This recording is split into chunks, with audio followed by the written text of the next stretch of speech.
Hello guys, it's time for FPL, back with another video. It's been quite a long time, but basically today's video is just going to be about all the game weeks I've missed. Obviously my last video, if you haven't seen it, was back in game week 7.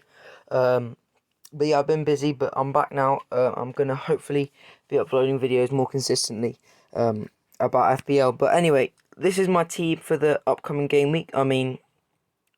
I've actually made 6 transfers, and I only had one free transfer, so that is a -20 hit. And the main reason I've done it is just because I weren't happy with my starting team, and I think this team is just really, really strong and will be really good going into the next few game weeks. So I'm not going to waffle on about all the single transfers I've made, but I'll just talk about my team in general. So I think 4 at the back with 2 Chelsea, and Cancelo and Alexander-Arnold is definitely the way to go. I mean, the Chelsea defence at the moment and their fixtures are looking really, really good. Cancelo, obviously playing for Man City. Obviously Man City also have a good defence, good fixtures, and also Cancelo has a very attacking role really in Man City. Could get a lot of assists, and then Alexander-Arnold, obviously we all know who he is, we all know what he can do. So that's sort of like a must-have in pretty much everyone's team. But the main reason I haven't gone with Diaz as well is because I wanted Foden and Grealish. Now, I've taken a slight risk on Grealish because he's not always guaranteed to start, but I've got a pretty strong bench when Huang and St. Maximin have good fixtures. So I'll definitely see how it plays out in the next few games, but I personally think Grealish will get minutes and will start, or at least come on with decent time remaining and will get returns. But yeah, I brought in Foden as well just because Foden looks like he's starting for Man City, and is playing pretty much the full game. So yeah, Foden's just a very, very good option. Rafinha as well. I believe he's not got his injury's not that bad, and he'll probably be playing today. So that's why he's in, and probably the best 6.6 million midfielder there is out there. Salah, a must-have for every single team. If you don't have Salah, then people will be asking questions, and you probably won't get the best rank overall. But also captain this week, I think it's a bit of a must-have against Brighton. And as good as Brighton are defensively, we saw what happened last week when City smashed 4 past them, and Liverpool could easily do the same. I did also bring in Mason Mount. Now, personally, I think in Chelsea's team, he is one of the better attacking players, to be fair, especially with Lukaku out now.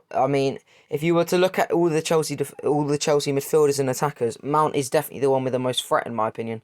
You could argue with Havertz as well, but personally, I just think Mount is a bit better as an FPL asset and just almost as a player in general as well. But yeah, out of this team, I've got Huang and St. Maximin on the bench. Huang's got a good fixture, or a reasonably good fixture with Everton. They haven't been performing quite up to scratch recently. But yeah, I'm not going to take any risks starting him, because if you look at this starting 11, you wouldn't really want to make any changes.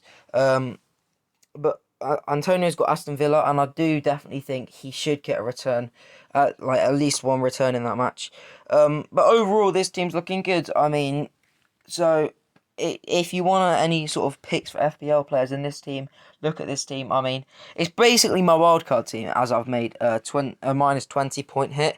Probably one of the better teams out there, as most people are not taking that big hits and sort of saving their transfers. But in this team, there wouldn't really be any other transfers I make, and I've basically used my second wildcard without actually using a wildcard, if that makes sense. Just take a massive hit, but anyway, that's the main part of the video done. Now we're just going to have a look at my scores for the last few game weeks. So, game week 9 actually did quite well. Really, really disappointing that both my City defenders didn't get a clean sheet. Obviously, penalties is sort of a bit of a gift of a goal, especially when a team lower in their table plays a team higher in the table, aka Brighton versus Man City. When Brighton get a penalty, it is a big chance that the striker will score. Now, so that's really unlucky. Rudiger again getting a higher point than just a normal clean sheet. That's the advantage we have from Rudiger. He's got a bit of attacking threat as well. You've seen him driving forward, a bit like a madman going through the whole pitch. Got a big threat from corners as well. He's in my opinion, a must-have defender for pretty much all the teams. Salah captain, I mean, no real risk there. And Burma and Rafinha, two of the sort of mid-price midfielders that I have in my team. Obviously, Burma's now gone. There was a bit of an injury risk, but you know, at the end of the day, I just wanted Foden and Grealish in midfield. I think they'll do bits in there, but yeah, and Burma and Rafinha just didn't really perform to their best. Grealish with the assist, I believe, in that game, wasn't it? Yeah, Grealish with the assist in that game. So you know, it was a half decent performance in the midfield, and then the attack. Antonio's the only one with the goal, and then Saint Maximin and Vardy sort of just didn't really perform. To be fair, now Gameweek 8 was really disappointing.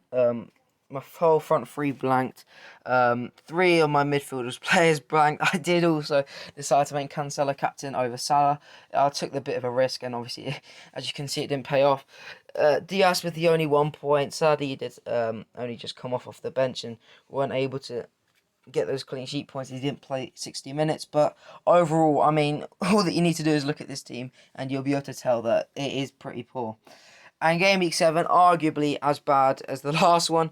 I mean, if you look at these last two game weeks, both the time I didn't captain Salah, and both the time what happened, it didn't pay off. Now, Salah, obviously, you could argue he is a permanent captain for this season. I mean, if for example Salah's playing Man City and I don't know, Lukaku when he's fit is playing Norwich, I would captain Lukaku, but at the moment, as it's standing at the moment, especially with Lukaku injured and Salah on the form he is, I think Salah, you cannot argue captain anyone else apart from Salah.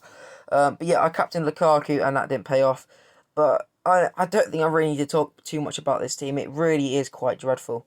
This game week, in fact. So yeah, it is quite bad. And the last three game weeks I've had have not been the best. I mean, I brought Vardy in, I brought Mbermo in, and I've taken them out the week after. I got Decore in, and he got red flagged pretty much straight after. So overall, the last three games have been pretty poor, and that is the reason I have decided to make 6 transfers. So anyway, guys, I hope you enjoyed this video. Please like and subscribe, and I wish you luck for this game week.